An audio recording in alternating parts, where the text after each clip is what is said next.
আমরা মেথডটাকে wavy curve method কেন বলতেছি?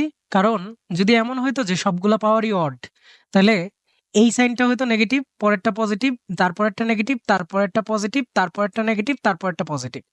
যেটাকে আমরা ওয়েভ আকারে দেখাইতে পারতাম যদি সবগুলা পাওয়ার অড হইতো, তাই না? যে লেটস সে এখানে সবার পাওয়ার 1, সবচেয়ে ইজি কেস নেই। তাইলে সামনের যেহেতু সাইন মাইনাস, তাই আমরা প্রথমে হচ্ছে সবচেয়ে বড়টার চেয়েও বড় নিলে মাইনাস আসতো।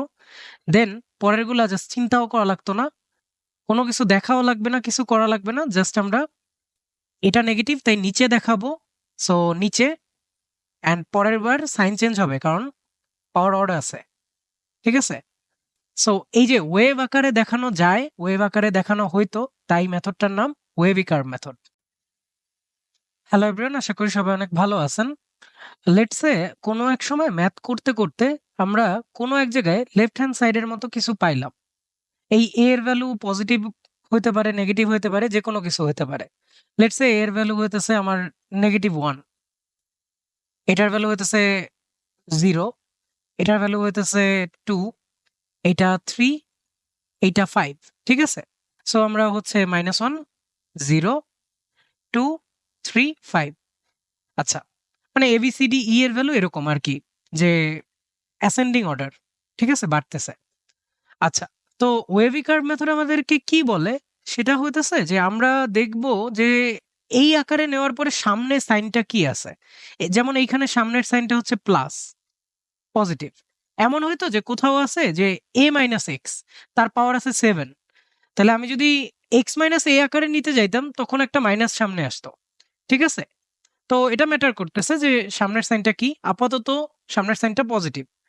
ঠিক আছে? আর আমরা সবসময় এইভাবেই সাইনটা নেওয়ার ট্রাই করব। আচ্ছা, আমরা একটা এক্সাম্পল দেখব নে। তার আগে জাস্ট থিওরিটিক্যালি বিষয়টা বুঝায় যায়। হইতেছে সবচেয়ে বড় ভ্যালু এই জায়গায় আমার, মানে সংখ্যা রেখাটা যেভাবে ড্র করা তাতে। তো এর চেয়ে বড় কিছু বসাবো আমি, মানে এখানে কিছু বসাবো, সেটা পজিটিভ আসবে। ঠিক আছে? কারণ সামনের সাইনটা কি ছিল? পজিটিভ। একটা জিনিস জাস্ট চিন্তা করি, এর চেয়ে বড় কিছু বসাইলে এটা পজিটিভ।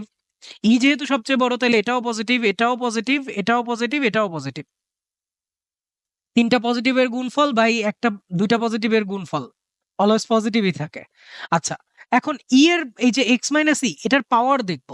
পাওয়ারটা যদি অড হয় তাহলে আমার সাইনটা চেঞ্জ হবে। যেমন এখানে পজিটিভ আছে, এখন সাইনটা হবে নেগেটিভ। আচ্ছা, এখন আমি আসছি d তে। তো এরপরে দেখতেছি যে x মাইনাস d এর পাওয়ার হইতেছে 8, যেটা হচ্ছে ইভেন। পাওয়ার যদি ইভেন হয় তাহলে আমার সাইন চেঞ্জ করব না। নো সাইন চেঞ্জ মানে নেগেটিভ ছিল, নেগেটিভ থাকবে। দেন আমার সি এর পাওয়ারও 2 আছে, নেগেটিভই থাকবে কারণ সাইন চেঞ্জ হবে না, কারণ এটা ইভেন। ইভেন মানে নো সাইন চেঞ্জ, আর অড হইলে সাইন চেঞ্জ। ঠিক আছে? আচ্ছা, এরপরে তাহলে বি পাইতেছি, বি পাইলে 3 আছে, তাহলে সাইন চেঞ্জ হবে প্লাস। আর এরপরে এ পাইতেছি, এ এর সাইন পাওয়ার কি আছে? 7 আছে, অড মানে এটা আবার চেঞ্জ হবে। আচ্ছা, সি থেকে যখন বি তে আসছিলাম, বি এর পাওয়ার দেখছি, এসে তারপর পাওয়ার দেখছি। পরের অংশে সাইন চেঞ্জ হইছে, এখানে নেগেটিভ ছিল, এখানে পজিটিভ। আচ্ছা, তাহলে কোন ইন্টারভাল গুলাতে আমার ভ্যালুগুলা নেগেটিভ? এই যে বি থেকে ই এর মধ্যে এবং এর ছোট ভ্যালুতে।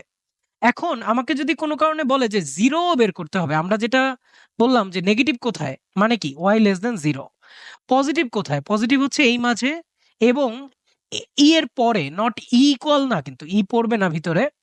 আচ্ছা, সো আমরা পজিটিভেরও কিন্তু অংশটা পেয়ে গেলাম। কি হবে?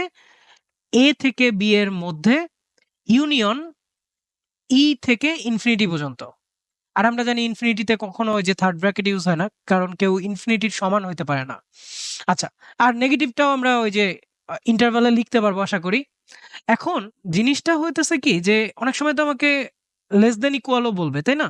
বা গ্রেটার দ্যান ইকুয়ালও বলবে। সেই ইকুয়ালের ক্ষেত্রে উপরের ভ্যালুগুলার কারণে এই রাশিটা নেগেটিভ, সরি, এই রাশিটা 0 হইতে পারে উপরের ভ্যালুটার কারণে। একটা ভগ্নাংশে কিন্তু কখনো নিচে 0 আসবে না। এই জিনিসটা একদম ভালো মতো খেয়াল রাখতে হবে। একটা ভগ্নাংশের ক্ষেত্রে কখনো নিচে 0 হইতে পারবে না। ঠিক আছে? আচ্ছা, তাইলে যেটা করতেছিলাম আমরা,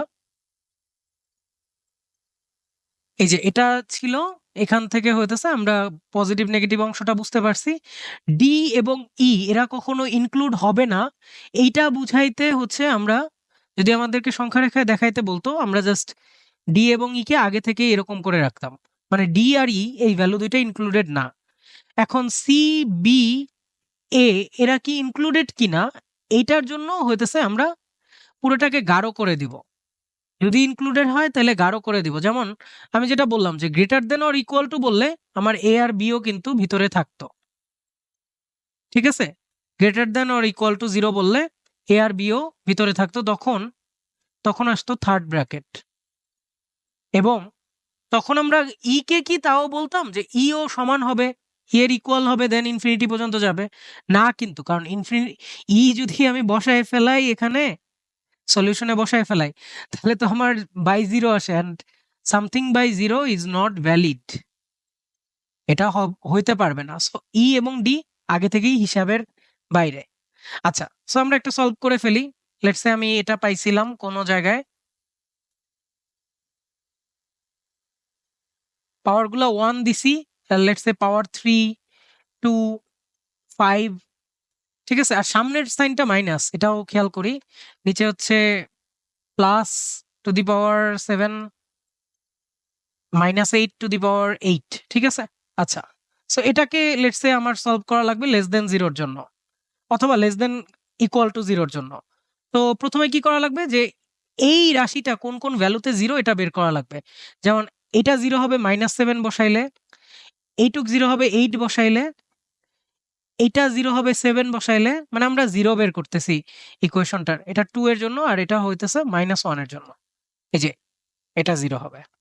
আচ্ছা, এখন আমরা কি করব, সবচেয়ে বড়টা থেকে আসবো, বড়টার বড়টা বসাবো, অ্যান্ড বড়টার বড় বসাইলে এইখানে যেহেতু সামনেই নেগেটিভ আছে, আমার রাশিটা কিন্তু এই যে এটা সামনেই নেগেটিভ আছে, তাহলে এটা নেগেটিভ হবে। দেন পাওয়ার 8 মানে সাইন চেঞ্জ হবে না। দেন আমার পাইছি 7, এই যে 7 এখানে এসে দেখবো এটার পাওয়ার কি। 7 কার জন্য পাইছি? x - 7 এর জন্য, ঠিক আছে? তাহলে পাওয়ার আছে কি অড, তাহলে সাইন চেঞ্জ হবে প্লাস। তারপর 2 এ যাব, পাওয়ার ইভেন কারণ 2, তাহলে সাইন চেঞ্জ হবে না, প্লাস। দেন -1 এখানে হচ্ছে সাইন চেঞ্জ হবে। দেন লাস্ট ভ্যালু হইতেছে 7, -7 এটার জন্য পাইছিলাম, x - 7 এর সরি x + 7 এর জন্য। তাহলে 7 এর জন্য আবারও অড পাওয়ার, যেহেতু এর মানে সাইন চেঞ্জ হবে, মানে এটা প্লাস। তাহলে আমাকে নেগেটিভ অংশটা বের করতে বলছিল, নেগেটিভ ইকুয়াল টু। তাহলে আমার অংশটা কি হবে? 7 সরি -7 কি কখনো ইনক্লুড হইতে পারবে? না তো। -7 তো নিচে, এটা তো ইনক্লুড হবে না। তাহলে আমরা বলতে পারি যে -7 থেকে -1 পর্যন্ত -7 এক্সক্লুসিভ, মানে এটা এক্সক্লুডেড, আর -1 ইনক্লুডেড। আচ্ছা, এই যে এই ইকুয়াল এর জন্য এই ইনক্লুশনটা হইছে, ইকুয়াল না হইলে ওটা নিয়ে চিন্তাও করা লাগে না। আচ্ছা, দেন কি নেগেটিভটা লাগবে তো? ও এই যে 7, 8, 7 এর জন্য হইতে পারে 7, 0 হইতে পারে, তাই 7 এ থাকবে। 7 আমার এর সাথে ইউনিয়ন করব, 7 আমার সলিউশন সেটে থাকবে, ঠিক আছে? এই ইকুয়াল এর জন্য। বাট 8 কিন্তু থাকতে পারবে না, কারণ নিচের 8 যদি আমি সলিউশন সেটে দিয়ে ফেলি, তাহলে তো নিচে 0, সামথিং বাই 0 ভ্যালিড না। আচ্ছা, এটাকে আমরা এভাবে জাস্ট দেখাই, আর অনেক সময় আমরা এই যে সংখ্যা রেখায় গাঢ় করে দেই। দেন আবার 8 এর নিচের গুলা কিন্তু হইতে পারবে, খালি 8ই বাদ, এইটুক খেয়াল রাখে যেন, ঠিক আছে? 8 এর পরের গুলা, সরি নিচের কেন বললাম, 8 এর উপরের গুলা কিন্তু হইতে পারবে। আমরা এই অংশটাকে এভাবেও চাইলে লিখতে পারতাম যে 7 থেকে ইনফিনিটি মাইনাস একটাই যেহেতু সংখ্যা 8। এটা কিন্তু একটা সেট বুঝায়, আমরা আশা করি ইন্টারভাল জিনিসটা কি এটা বুঝি। ইন্টারভাল মানে এইটা a থেকে b মানে হইতেছে a b ইনক্লুডেড না এবং এদের মধ্যে সবাই ইনক্লুডেড।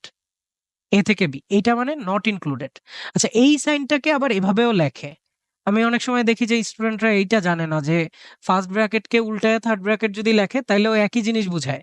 তাইলেও বুঝায় এটাই যে আমার লেটস সে এই সংখ্যাটা x, তাহলে x হচ্ছে a আর b এর মধ্যে a এর ইকুয়াল না। এখন যদি কোনোটা ইকুয়াল হয়, লেটস সে a থেকে b, মানে a ইনক্লুডেড b ইনক্লুডেড না, তখন হচ্ছে এখানে গাঢ় করে দিব এতে, এটাকে গাঢ় করব আর b কে জাস্ট ফাঁকা রেখে দিব। সো এটা বুঝাবে কি যে a এর সমান হইতে পারে বাট b এর সমান হবে না। এবং এইটাকে এভাবে লেখা যায়। ঠিক আছে? আমরা অনেকে হয়তো জানি না। যাই হোক এটা কিতাব স্যারের বইয়ে দেখলাম যে এই নোটেশনটাও রাখছে। সো কারো ভয় পাওয়ার দরকার নেই যে ভাইয়া বলছে এই নোটেশন আছে। জাস্ট বুঝবা যে এটার ইকুইভ্যালেন্ট হইতেছে উল্টা এটা, উল্টা এটা আরকি। আচ্ছা এটা আবার বলতে গিয়ে মানুষজন উল্টা জায়গায় না করে দেয় যে আচ্ছা ঝামেলা করে ফেললাম। ঠিক আছে? আচ্ছা আশা করি সবাই হইতেছে আমরা ওয়েভি কার্ভ মেথডটা বুঝতে পারছি। আমাদের জাস্ট ২ টা জিনিসই খেয়াল রাখা লাগে। এক হইতেছে এই সাইনটা কি, সামনে কি সাইন আসতেছে এবং ভিতরে যা আছে এগুলা কি x মাইনাস সামথিং আকারে আছে কিনা। ঠিক আছে? এইটুকুই।